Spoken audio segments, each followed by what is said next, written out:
Let's get some perspective from a rebel group battling Syrian forces, the main one. I'm joined via Skype from Istanbul, Turkey, by Louay Al-Muqdad, the Free Syrian Army's political and media coordinator. Mr. Al-Muqdad, thanks for being with us.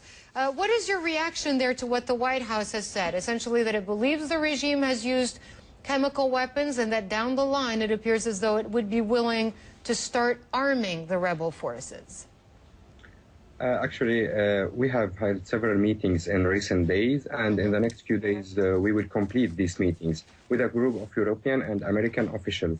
We have clarified how dangerous the situation in the field is, and that our country is under invasion by Iran, Hezbollah, and foreign gangs that the regime has brought to kill the Syrian people. We are looking for this step from President Obama administration. It's a very good step, and it's time to stop the killing in Syria. Bashar al-Assad regime is killing the Syrian. He's using all his forces against the civilian, and he's planning now to get inside the liberated area. If he get there, it will be really disaster inside this area. Hundreds of thousands of souls it will be. Actually, we encourage them to start arm us very quickly and to start to take quick steps against Bashar al-Assad to stop him from killing the Syrian people and to stop Hezbollah militia and the other militia who brought by Bashar al-Assad from the invasion to the Syrian soil. And Mr. Muqdad, you said you've been in meetings with U.S. and European officials and representatives over the last few days, so very recently. Have there been any discussions specifically on what type of weaponry might be sent from, say, the United States to some of these rebel groups? Actually, General Salim Idris, he had a meeting today, and he has some meetings yesterday and inside 3 weeks ago. So clearly we demand that to be armed by weapons to protect civilian areas from surface to air and from anti-armor missiles to anti-air jets and anti-tanks. But we clarified that for them. Delaying these steps will be the beginning of disaster in which hundreds of thousands will die in this liberated area. The regime plans to invade. At the same time, we encourage them, really we encourage all the international community and especially President Obama administration and the Europe country to make no-flying zone in Syria, to announce this no-flying zone, especially in the liberated area, in the north and in the south. At least yes.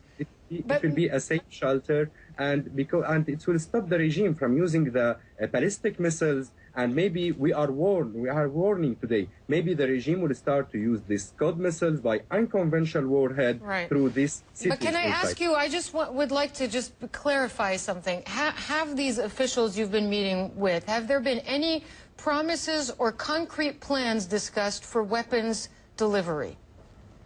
Actually, they promised to get serious steps and to make this announcement as a fact on the ground to help us to save our people and to save our Syria, that the Syria we want in the future as liberated. What kind of weaponry are they saying they will send?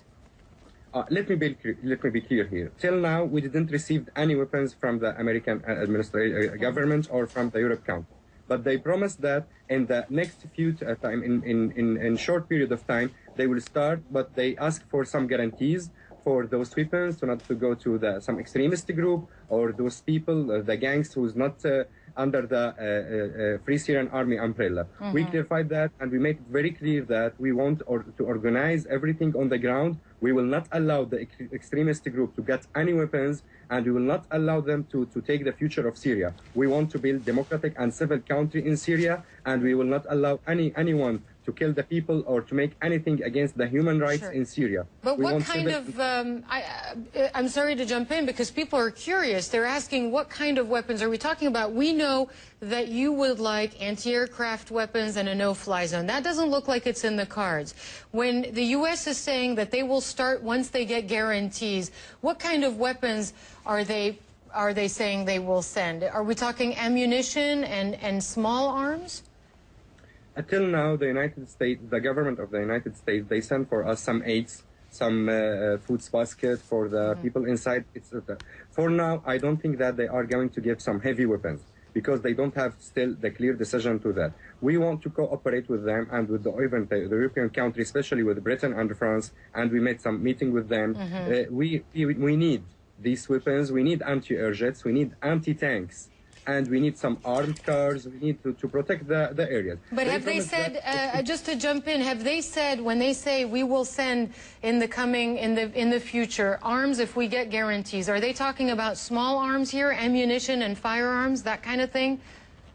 No, I think that they know that if they didn't send some weapons that can make us stronger,